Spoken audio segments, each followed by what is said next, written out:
Salut à tous et bienvenue sur ma chaîne Diego MetaTrader. J'espère que vous allez bien les amis. Je suis très content de faire cette première vidéo. Alors soyez indulgents s'il vous plaît avec un jeune youtubeur en devenir comme moi. Je suis ravi de pouvoir transmettre mes connaissances ou du moins quelques tips, voilà, quelques astuces et une idée des compétences nécessaires ainsi que du travail à fournir pour pouvoir devenir constant et rentable en style de trading plus porté SMC, Smart Money Concept. Je ne vais pas rentrer dans les détails dans cette vidéo, je voudrais juste dans cette vidéo reprendre deux trades que j'ai réalisés aujourd'hui sur le Bitcoin et sur le Gold. J'en ai pris ensuite un autre sur l'Ether, mais on va pas tous les faire, donc on va rester sur ces deux principaux qui sont assez intéressants à mon sens. Et de toute façon, je vous ferai plus de vidéos par la suite concernant des sujets plus spécifiques quant à ma technique de trading et à ma stratégie. Voilà. On va passer à l'analyse graphique donc de Bitcoin. Pour ceux qui ne connaissaient pas l'actif Bitcoin, eh ben, c'est une crypto-monnaie qui pump, qui monte les amis. Oui, il faut acheter du Bitcoin au bon moment, attention, parce que quand on se tape des gros retracements comme ça fait moins marrer. Donc on est repassé en structure haussière sur le Bitcoin, donc oui, le bull run, le halving, etc. Le halving, c'est quelque chose qui a lieu tous les 4 ans. La rémunération des mineurs qui est divisée tous les 4 ans. Et donc du coup c'est cyclique, voilà, donc c'est le cycle du Bitcoin, c'est comme ça, il y a des cycles haussiers, il y a des cycles baissiers, des bear market, des bull market. Là on a activé le bull market, le halving aura lieu dans très peu de temps. Pour l'instant, moi ce que je forecast sur le Bitcoin, eh ben, c'est un retracement parce que là ça fait un petit moment quand même qu'on est en expansion, donc on va dire deux structures en monthly, mais moi je verrais bien un retracement, revenir faire une purge, liquider tous les acheteurs qui sont positionnés à la wall again, pas au bon endroit, c'est-à-dire en mode FOMO, en mode fear of missing out, en mode j'ai peur de louper le bull run, je rentre même si on est en plein dans une montée. C'est pas comme ça que ça fonctionne, du moins c'est pas ce que je conseille. Après, si vous êtes un investisseur long terme, il y a moins de soucis à agir comme ça. Par contre, il faut ensuite accepter de rentrer dans le rouge. Il faut ensuite accepter de ne pas être forcément tout de suite en positif. Si on rentre un petit peu plus en freestyle. Bref, ici on est sur une chaîne de trading, donc du coup le but c'est de prendre des entrées optimisées et de viser des choses qui sont vraiment calibrées avec des zones précises d'achat et des zones précises de vente. Donc sur le Bitcoin en monthly on est aussi, vous l'avez compris, moi personnellement je vise un retracement et je vais vous expliquer pourquoi. Donc principalement c'est les structures 1, 2, 3, 4 structures en weekly, une cinquième qui était en création. Pour moi, on va venir plus bas. Pour moi, on va venir plus bas. Cette zone est à privilégier. Je vais remettre les petits graphiques pour que vous compreniez mieux. Hop là, la magie opère. Pour moi, on va revenir dans ce bloc avec cette trend qui est en formation, qui pourrait potentiellement inciter, si elle est, comment dire, enfin, elle servira plus tard, je pense. À un moment, on va rebondir pour la liquider. Bref. Donc du coup, on est baissier pour moi sur le moyen long terme, en weekly, en monthly, avec une distribution qui a pris place ici. Buying Climax, Automatic Rally, Secondary Test, Uptrust, UTAD. Et on est en train de casser en unité de temps inférieure. Donc je vais vous le montrer tout de suite. On va descendre en daily. Bon, en daily, vous voyez, la distribution est propre. Hein. Et surtout que alors, cette distribution, ce qui est important, c'est qu'elle a lieu dans une zone précise. Elle a lieu dans une supply zone. Une supply zone, c'est un endroit où on cherche à vendre le marché. C'est un endroit où le Composite Man, la Smart Money, va réaliser les mitigations donc de ses ordres de l'époque, mais également prendre des bénéfices de son mouvement haussier, mais aussi injecter ses nouveaux ordres.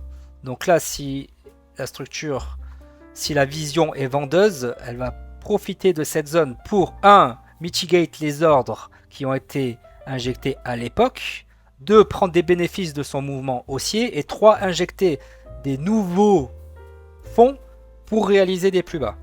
Voilà. Alors, on a cassé cette structure, oui, mais c'est pas suffisant. Moi, j'ai détecté cette zone qui est juste ici, qui était très intéressante aussi à prendre en compte pour pour réaliser des plus bas, enfin pour réaliser des plus bas sur le moyen terme, hein. Je parle pas de revenir aux 16 000 $, mais voilà, pour revenir aux 32 000 $ environ dans cette zone-ci. Donc du coup j'avais défini cette zone, ça me semblait plutôt cohérent avec beaucoup de personnes, notamment moi qui pensais qu'on n'allait pas dépasser ce plus haut, qu'on allait revenir donc sur ce POI initial, ce Point of Interest, et qu'on allait descendre. Bon, finalement on l'a liquidé, je pense qu'il y a beaucoup de traders qui s'étaient mis à shorter directement ici. Pour ma part j'ai attendu une confirmation supplémentaire car j'avais bien forecast le fait qu'on puisse liquider légèrement cette structure pour pouvoir retracer. Alors après, peut-être que je me trompe, peut-être qu'on va revenir éventuellement sur un POI 2.0. Moi j'aime bien les appeler les POI 3.0. Alors vraiment il y a 3 POI, POI initial, POI 2.0. Moi j'en ai créé un troisième en sachant que le POI initial est à la base du mouvement comme son nom. Le POI 2.0 lui est en rapport avec le bloc baissier dans son ensemble. Donc imaginons celui-ci, ce serait un POI 2.0. POI initial, POI 2.0, POI 3.0. Donc peut-être qu'on va seulement revenir sur le POI 3.0, récupérer les liquidités qui se trouvent sous la trading range pour faire des plus hauts. Dans tous les cas, on est en manque d'essence, on est en manque de carburant, on va pas pouvoir continuer à monter indéfiniment à cette allure-là. On va bien devoir à un moment retracer pour récupérer des liquidités vendeuses, les liquidités vendeuses pour que le Composite Man injecte ses ordres acheteurs. Il a besoin de personnes qui vendent le marché. Les personnes qui ont acheté le mouvement et qui ont leur SL sous ce plus bas, donc de la liquidité vendeuse, permettront au Composite Man et à la Smart Money d'acheter pour pouvoir réaliser des plus hauts. Au minimum à ce niveau-ci, voire plus bas, ce qui pour moi est plus probable. Voilà, donc là on est en daily. On va remettre les graphiques. Paf. Et on va pouvoir zoomer un petit peu plus maintenant que les présentations sont faites avec notre cher Bitcoin. Voilà la distribution qui a pris place selon moi. Buying Climax Automatic Rally, Secondary Test, Uptrust, UTAD. Ici, avec encore une distribution fractale dans cette distribution plus importante. Une distribution a eu lieu encore un petit peu plus haut. Donc c'est une distribution fractale dans l'UTAD de cette plus grande distribution. J'espère que vous me comprenez. C'est des fois pas facile de s'exprimer sur ce que l'on pense. Alors je sais que j'utilise peut-être beaucoup de termes qui ont l'air un petit peu bizarres pour certains. Pour les traders SMC un peu plus expérimentés, ça va leur faire sens. Sachez que je vais faire des vidéos tout au long de cette chaîne YouTube pour vous expliquer ma façon de trader, ma vision des marchés. Pourquoi je prends telle ou telle décision en partant de la base, en partant de choses simples. Et voilà, faire des petits tutoriels pour que vous puissiez vous imprégner de cette manière de trader, de cette façon de voir les marchés, qui est le Smart Money Concept. Je ferai d'ailleurs aussi très rapidement, et pour lancer cette chaîne YouTube officiellement, une vidéo qui traitera rapidement de mon parcours ainsi que des principes fondamentaux du SMC si j'arrive à condenser ces deux parties en une seule vidéo pas trop longue et intéressante. Donc là on s'est éparpillé, on revient au sujet. Donc on est sur une distribution fractale comme je vous l'ai stipulé juste avant. Là on est en unité de temps 4 heures.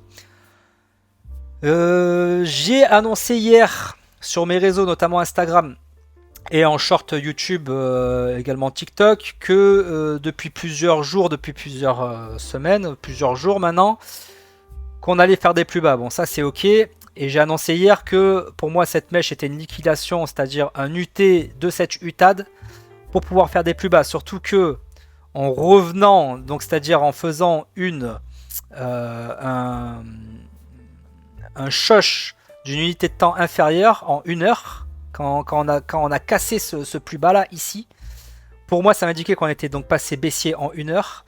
Et ensuite quand j'ai vu ces equal lows qui ont été créés juste ici, qu'on a rebondi pile au niveau de cette mèche, là ça m'a conforté vraiment qu'on était très fortement parti pour des plus bas.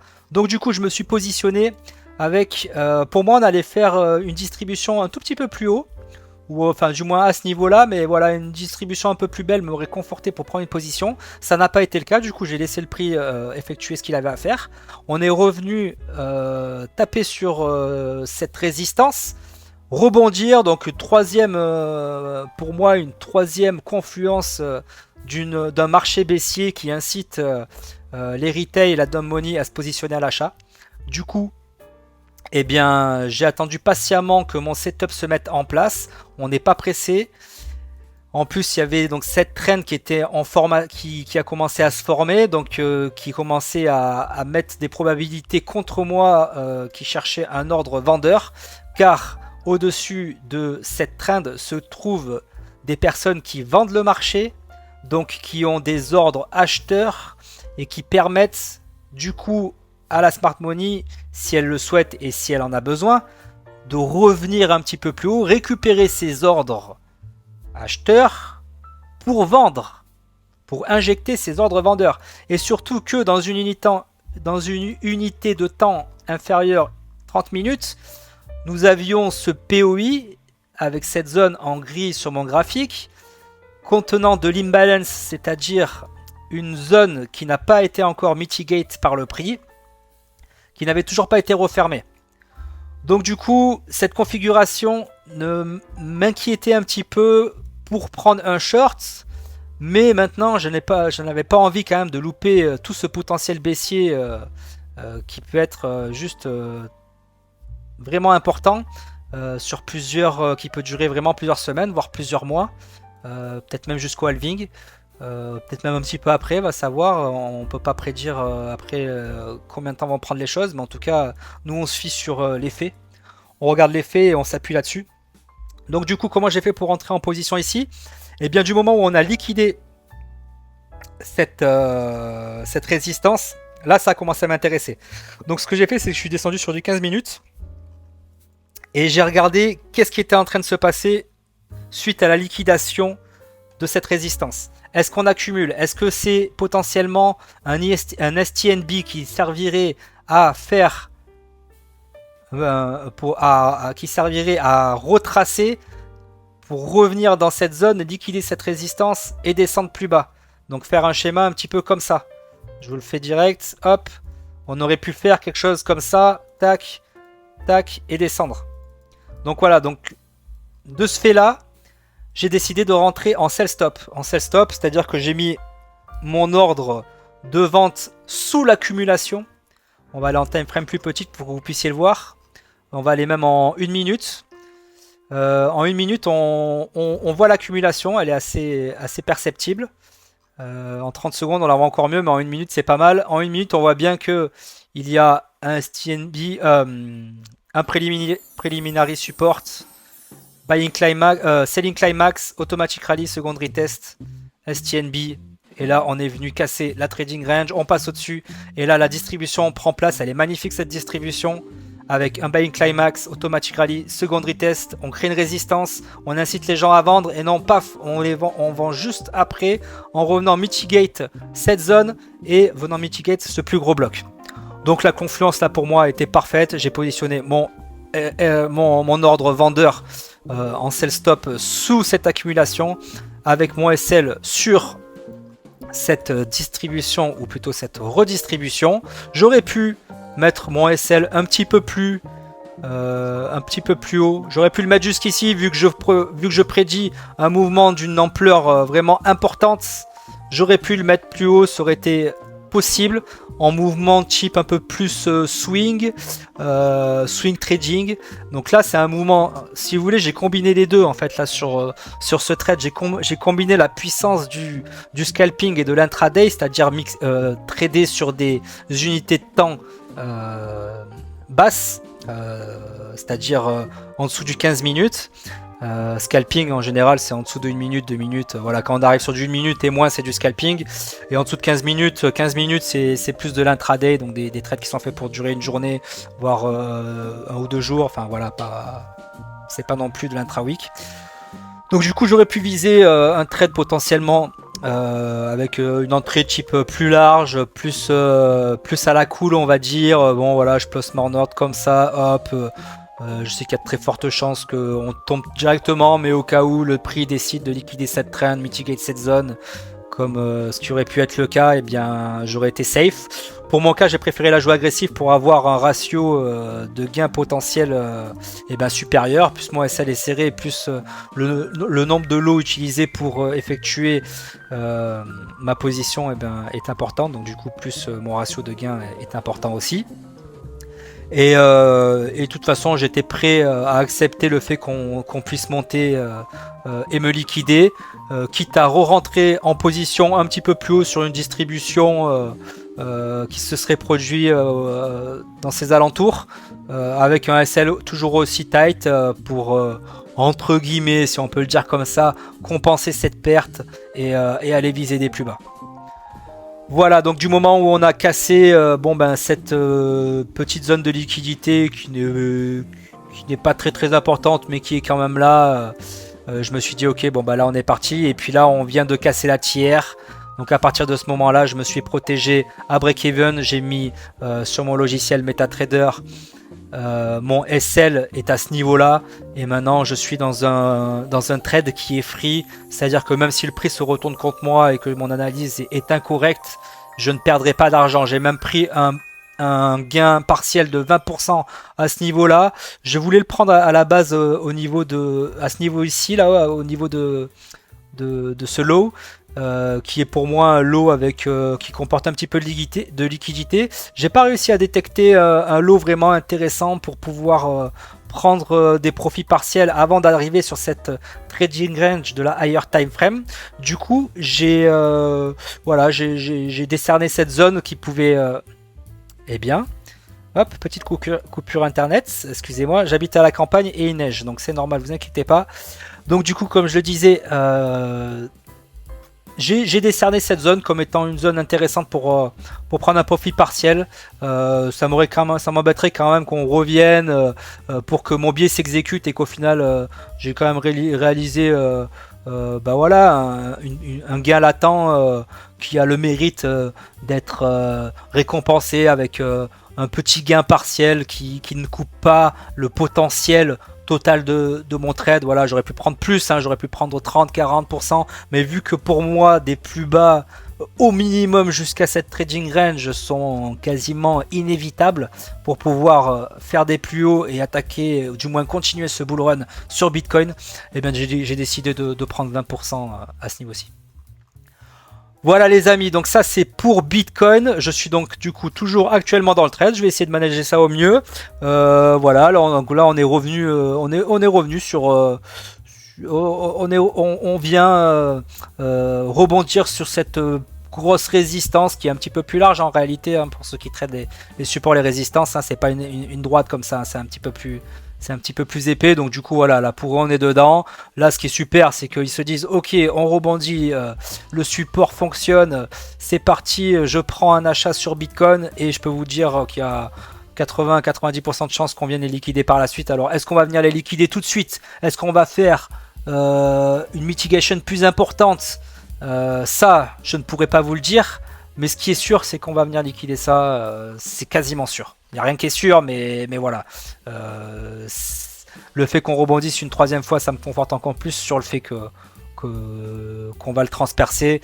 Et ça, en fait, c'est juste de l'inducement, c'est un piège pour la dumb money. Voilà les amis. Et est-ce qu'on se fait le gold ou pas? Parce que là, j'ai quand même déjà pas mal parlé. J'ai pas envie que cette vidéo soit trop longue. On verra. Je vais voir au montage. Je vais le faire quand même. Et puis si je vois que c'est trop long, je couperai à ce moment-là. Donc on est parti sur le gold. On a en unité de temps Monthly. Donc on est aussi sur le gold. C'est comme le Bitcoin, c'est facile. On monte. Donc voilà, on monte, structure. On descend, réaccumulation, distribution, réaccumulation, enfin distribution pas très belle parce qu'on n'est pas venu liquider ce plus haut, donc bon pour moi ça c'est...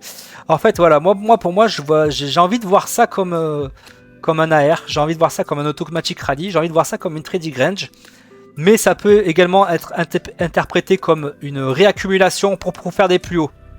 Donc du coup là il va y avoir deux écoles. Moi personnellement j'ai envie de privilégier quand même la piste de l'automatic rally. J'ai envie de me laisser croire qu'on puisse revenir à ce niveau là pour pouvoir faire des plus hauts. C'est quand même un peu fou à penser qu'on revienne à 1600 $ sur le gold. Non, ça me semble quand même bizarre. C'est pour ça que je suis partagé entre mon analyse graphique et les fondamentaux. Un gold à 1600 $. Bon, remarque, c'était en novembre 2022. C'était il n'y a pas si longtemps. Bon, au minimum, en tout cas, revenir sous ces equal lows, je pense que ça, c'est quelque chose qui est prévisible. Voilà, en tout cas, je vois un retracement sur le gold. En tout cas, voilà, ça c'est clair. Maintenant, est-ce que je me trompe ou pas? Est-ce que cette accumulation a été dit suffisante, cette réaccumulation pour pouvoir faire des plus hauts? Là, c'est quand même un petit peu difficile de le dire, surtout qu'il n'y a pas eu une vraie belle mèche à la fin qui liquide. Voilà, c'est pas beau quoi. Graphiquement, c'est pas beau. Ça me donne pas envie d'acheter personnellement. Et surtout quand je vois, ce niveau de résistance qui s'est fait liquider, c'est juste, là, c'est magnifique. Là, on prend une règle, ça trace tout droit quoi. Là, il y a tous les SL qui sont au-dessus. Et on est venu liquider tout ça, récupérer une masse d'argent colossale pour pouvoir injecter très certainement, et à mon sens, des ordres vendeurs pour venir faire une mitigation au minimum sur ce POI initial, au minimum sous ces equal lows. Ça me semble quand même un forecast, une prévision assez rationnelle quoi. Donc voilà, que vous dire? Est-ce que j'ai raison? Est-ce que j'ai tort? L'avenir nous le dira. Je n'ai pas de boule de cristal, je me fie seulement à l'analyse graphique et je m'adapte au graphique. Je ne suis pas là pour prédire et vous dire à tous les coups que j'ai raison. Je suis là pour vous dire, pour le moment, je pense avoir raison. Et pour le moment, il y a de très fortes probabilités. On met les probabilités de notre côté. On analyse les graphiques. On essaie de comprendre qu'est-ce qui se passe, pourquoi. Et ensuite, on prend nos décisions. On n'est pas là pour faire agir nos sentiments, notre réflexion. J'ai vu un truc dans le journal qui dit que... Non, ça c'est pas bon. Ne tombez pas dans le piège. Alors moi je suis pas très fondamental. Je sais qu'il y en a qui sont quand même pas mal là-dessus. Je sais que l'économie fondamentale bien sûr est liée avec les graphiques. Mais moi j'aime bien les graphiques parce que les graphiques ils me disent tout quoi. Tu vois, j'ai pas besoin. J'aime bien quand même de temps en temps. Je vais quand même revoir les news. Par exemple sur Bitcoin c'était magnifique. Cette annonce d'une approbation de l'ETF Bitcoin qui arrive au moment où on doit faire un retracement de grande envergure. Vous allez pas me dire s'il vous plaît que c'est pas manipulé tout ça. Ils annoncent le fait qu'on approuve un ETF Bitcoin, c'est super. C'est super pour l'écosystème. Moi, j'adore les crypto-monnaies. C'est d'ailleurs par ça que j'ai commencé avant le trading. Je suis, on peut dire entre guillemets, je suis pas fan, mais voilà, je suis très intéressé par le monde des cryptos et ça me plaît beaucoup de suivre l'actualité.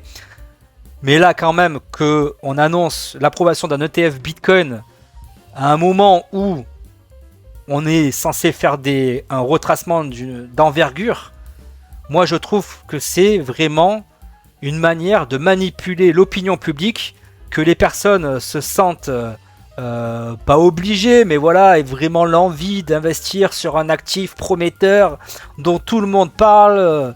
Tout le monde a réussi à gagner de l'argent sur Bitcoin sauf moi. Là ça y est, l'ETF il est approuvé. Ça veut dire que Bitcoin n'est plus une monnaie des bas-fonds du darknet, mais vraiment une monnaie approuvée par les plus grandes institutions.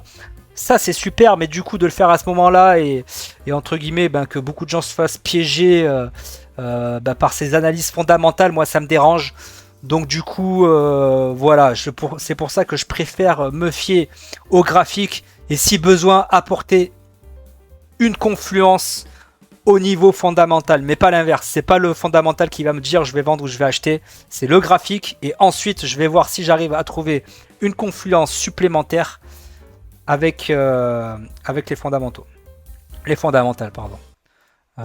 Oui, je pense bien que c'est les fondamentales. Bref, vous me ferez ce plaisir de m'excuser si je ne formule pas toutes mes phrases de la bonne manière. C'est pas facile de décrire tout ce qu'on pense, de l'expliquer, de le formuler avec les bons termes. Donc voilà. Allez, on continue notre analyse sur le gold. Donc du coup, pour moi, on est potentiellement sur un UT d'une grosse distribution énorme. Énorme cette distribution. Enfin, du moins, énorme cette prise de liquidité. Qu'est-ce qu'on peut dire de plus? Preliminary support, automatic rally, secondary test, up trust, UTAD. Ça serait un UT, un UTAD là-haut. Bon, oui, non, peut-être. C'est vrai que c'est quand même grand comme ampleur. Hein. Donc ça serait plus ici. Pas un préliminaire. Ouais, préliminaire support. Qu'est-ce que j'ai dit? Oui, donc ouais, je pensais. Bon, bref, ça, je vais le supprimer. Ça m'a induit en erreur ce truc-là. Voilà, hop. Quand ça va pas, on supprime. C'était des analyses de l'époque, avant qu'on réalise tout ce mouvement. Du coup, By Climax, automatic Rally, Secondary Test. Uptrust. Là, par contre, ça me semble cohérent. D'ailleurs, on va l'indiquer tout de suite sur le graphique. Pour pas qu'il y ait de malentendus. Buying Climax. Voilà. Donc ça me parle. Ça, c'est beau. Donc, sur une unité de temps daily, on va zoomer un petit peu pour voir ce qui s'est passé en time frame inférieur. Donc là, on est sur du 4 heures. Donc, on est sur l'UT juste ici. Et là, qu'est-ce qui s'est passé? Shosh. On a un shosh qui s'est produit à ce niveau-là, qu'on va tracer ensemble, hop, que j'avais tracé à l'époque, j'ai supprimé parce que j'aime bien nettoyer mes graphiques et que ça soit pas trop chargé, dans la mesure du possible. Donc voilà, il y a un shosh qui s'est produit à ce niveau-là, et à partir de ce moment-là, je me suis dit, ok, là, on est passé baissier, pour moi, sur le gold. Enfin, du moins, ce qui est sûr, c'est qu'on est passé baissier en unité de temps 4 heures. Ça, c'est clair, là, c'est pas que pour moi. Après, est-ce qu'on est passé baissier en unité de temps daily ? En daily, oui et non. Il faudrait casser ce lot pour vraiment faire, pour vraiment passer baissier en daily. Et maintenant, vu que il y a eu un retracement qui est conséquent, maintenant le lot pour pouvoir considérer qu'on est baissier, il serait ici, voire même à ce niveau-là de la trading range qui a été pris hier. C'est hier qu'on est venu mécher sous cette trading range, donc ça serait mieux quand même qu'on descende un petit peu plus bas pour confirmer, mais une mèche est une mèche et ça fait partie de la structure, donc elle est prise en compte. Donc on peut considérer d'une manière à prendre quand même légèrement avec des pincettes qu'on est passé baissier sur du daily, même si je préférais quand même attendre qu'on casse cette trading range pour pouvoir le confirmer de manière plus sûre. Donc daily, ok, on est comme ça. Donc là c'était des zones de short que j'ai cherché. Voilà, il y avait une super distribution, j'étais pas sur le graphique quand ça s'est passé. On va descendre, donc on était sur du 4 heures. En 4 heures, donc la distribution ici elle était magnifique, Buying Climax, Automatic Rally, Secondary Test, UT, UTAD. On casse, shosh, change of character de la structure, et là on passe bearish, on descend jusqu'à récupérer cette trading range. J'ai pris un trade d'ailleurs, comme ça là, comme ça ou comme ça, je sais plus. Où c'est que j'avais pris ce trade? En plus c'était hier ou avant-hier, c'était il y a pas longtemps, donc moi je perds la boule. C'est pas grave, j'ai pris un mouvement baissier en tout cas là-dedans. Avec un beau petit R, j'ai fait un R de 8. R de 8 et le TP final il était à 12 je crois de mémoire. Donc du coup, mais voilà, vu que j'ai pris des profits partiels entre temps, ça m'a fait un R de 8, donc un x8 sur ma mise initiale. Donc du coup, cette trend me dérangeait lors de ma prise de trade d'hier ou d'avant-hier en short sur le gold.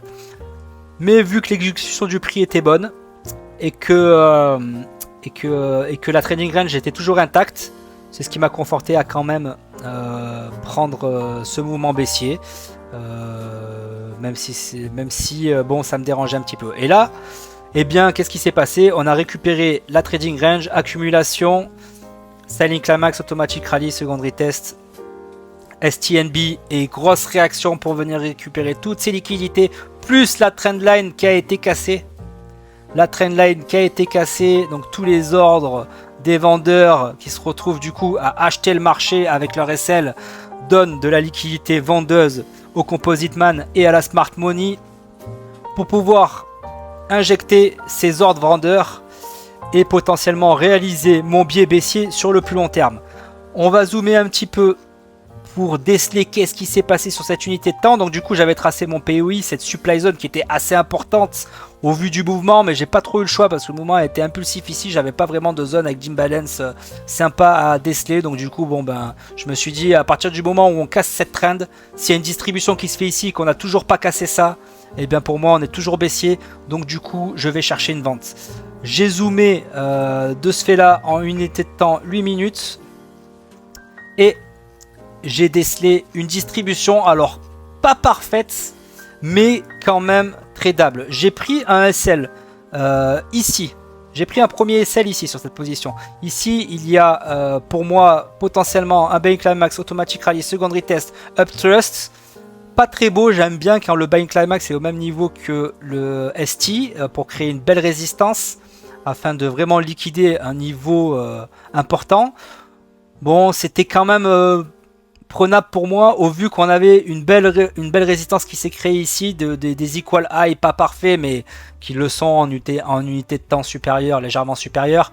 Donc du coup pour moi c'était quand même valable, surtout qu'on avait donc ces equal low qui me confortaient dans le sens qu'on allait descendre, plus ces equal low qui s'étaient formés sur cette résistance. Donc du coup je suis rentré en unité de temps inférieure sur un shosh. On va le voir, je pense qu'on le voit. Je pense qu'on peut le voir. Voilà, je suis rentré là. Je suis rentré ici. Choche de la structure ici en unité de temps 1 minute. On est avec un SL au-dessus. On est venu et au final, on est venu me liquider. Je me suis dit, ok, c'est pas grave. En plus, on a eu une petite accumulation qui a pris place ici, mais qui au final crée de la liquidité supplémentaire à aller récupérer pour le Composite Man. Donc pour moi, ça a été une confluence encore supplémentaire qu'on allait faire des plus bas. Du coup, j'ai attendu que une confirmation supplémentaire se mette en place. Et là, j'ai fait quelque chose qu'il faut prendre avec des pincettes, il faut faire très attention. C'est-à-dire que là, on est sur une unité de temps 8 minutes de base pour chercher cette distribution. On est sur une unité de temps 8 minutes, donc buying climax, automatic rally, secondary test, même s'il y a déjà une liquidation qui a eu lieu, mais bon, on va le compter comme un secondary test, up trust, UTAD, et donc du coup, pour rentrer avec un stop loss, on va dire plus tight, plus serré, plus petit, j'aurais dû attendre avec cette unité de temps une cassure de la structure à ce niveau-ci, pour pouvoir rentrer avec un SL comme ça. Voilà, j'aurais dû rentrer comme ça. Mais ça me dérangeait parce que du coup, quand on allait arriver au niveau de liquidité que j'avais comme target, j'étais à un ratio de 1. Un ratio de 1, moi personnellement, je vise des ratios de 3 vraiment minimum. 4, c'est le minimum. 4 le minimum, 3 vraiment... 3 ça m'embête, hein. 4, voilà, 3,50, je commence à réfléchir. 4 ça commence à être bien et après au-dessus c'est top. Donc là, je me suis dit, ok, si je rentre à essayer de trouver une distribution fractale dans cette UTAD, je vais pouvoir potentiellement arriver à mon objectif avec un ratio convenable. Et ça a été le cas. Donc là, on était à un ratio de 6. 6, c'est très bien. Donc du coup, j'ai fait, ok, là, on est sur un mouvement de 10-15 minutes. Donc je vais descendre en 30 secondes, voire 15 secondes. Il me semble que j'étais en 15 secondes pour chercher cette distribution fractale. Et donc du coup...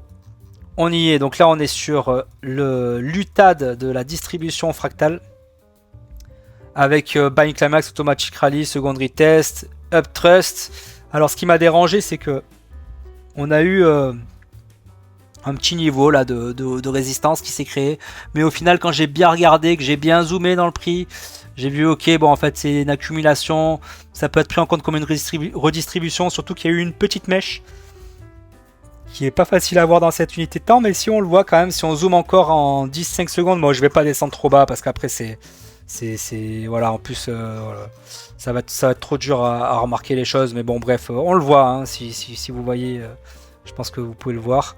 Donc voilà, il y a quand même eu une petite distribution fractale là, en 5 secondes, en 1 seconde, qui s'est produit, donc j'ai dit ok, bon, il y a des equal high qui se sont formés avec cette mitigation de cette distribution, mais on est sur une unité de temps très petite. Et du coup, bon, ben, on peut pas toujours avoir un setup hyper parfait. J'avais quand même plus de confluence à aller vers le bas que juste prendre en considération des equalize sur une unité de temps de 15 secondes. On est d'accord? Je pense que pour les traders, vous me comprenez. Du coup, eh bien, accumulation. On casse la trading range, accumulation, distribution. Et là, à ce moment-là, je suis rentré. Comment je suis rentré exactement sur cette position? Tiens, ça c'est une bonne question.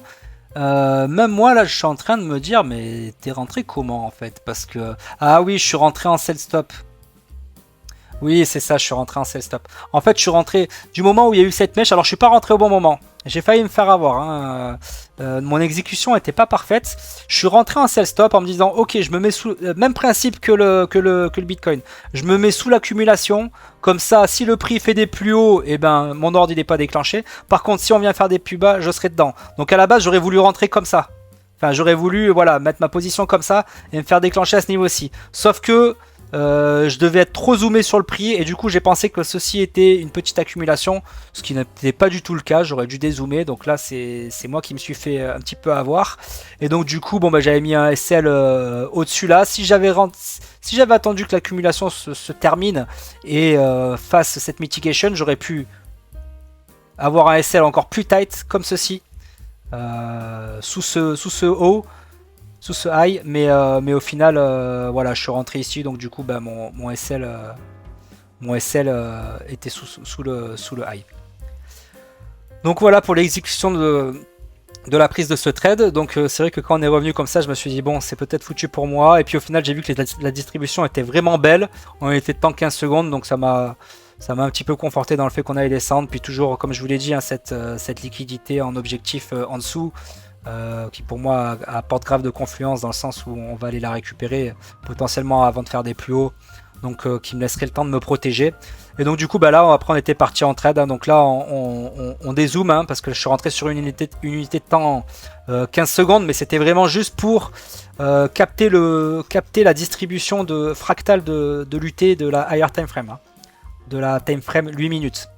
Donc une fois que on est rentré dans le trade, et bien après il faut dézoomer, parce que si après on reste zoomé, et bien on a l'impression qu'il y a des structures qui se créent toutes les 15 secondes. Enfin, c'est pas une impression, c'est la réalité.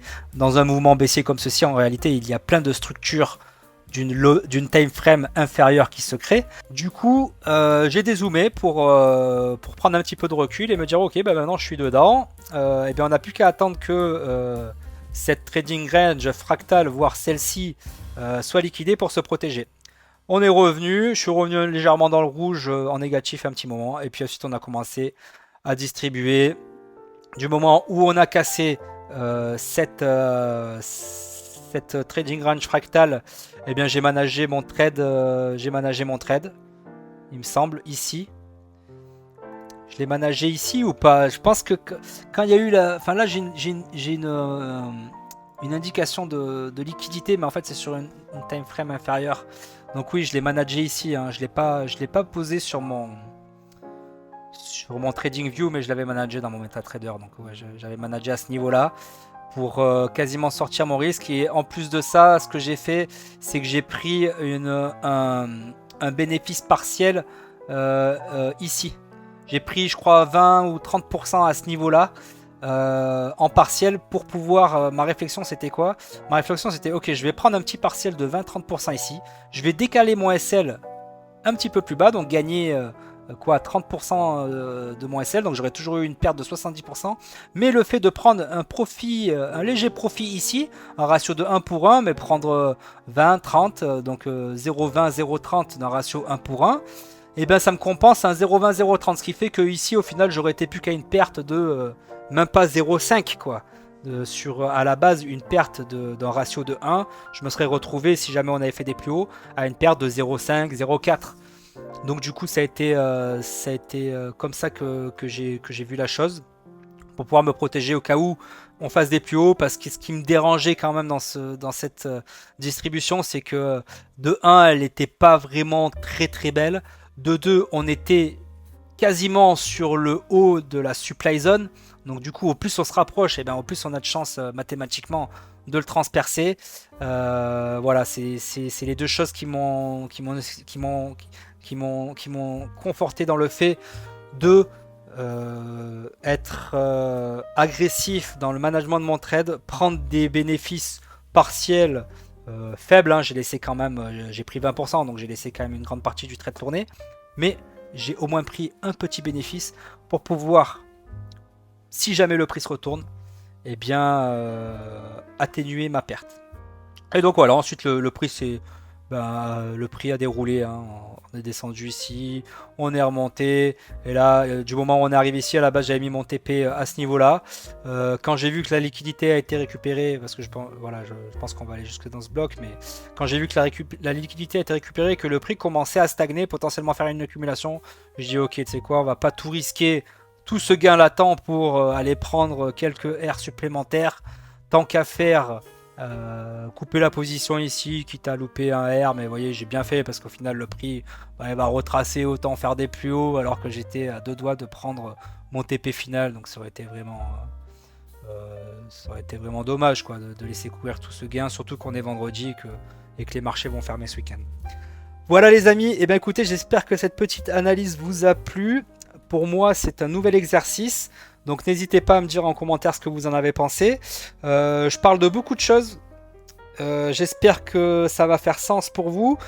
Pour ceux qui ont l'impression que je parle chinois, ne vous inquiétez pas. J'ai envie de vous dire que je vais faire des vidéos petit à petit où je vais expliquer comment je trade, pourquoi je prends les décisions, à quel moment, etc. etc. C'est quelque chose qui va prendre du temps. Je vais pas réussir à faire ça en un mois.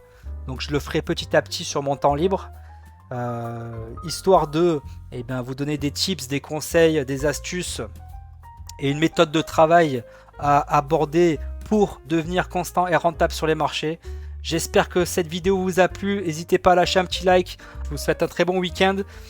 Je ferai des vidéos assez fréquemment, donc abonnez-vous pour être informé des prochaines analyses de marché, pour être informé des prochaines analyses de marché avec Josie, mon assistante IA, qui se chargera de vous retranscrire mes biais, mes principaux biais, mes directions de marché sur des unités de temps supérieures afin de vous donner la bonne direction du marché et ne pas être à contresens, du moins la majeure partie du temps, parce que moi aussi ça m'arrive de faire des erreurs, et Josie également, Josie qui est, je le répète, mon assistante IA que j'ai créée hier. Alors je me suis régalé à faire ça, vraiment, c'est trop fun.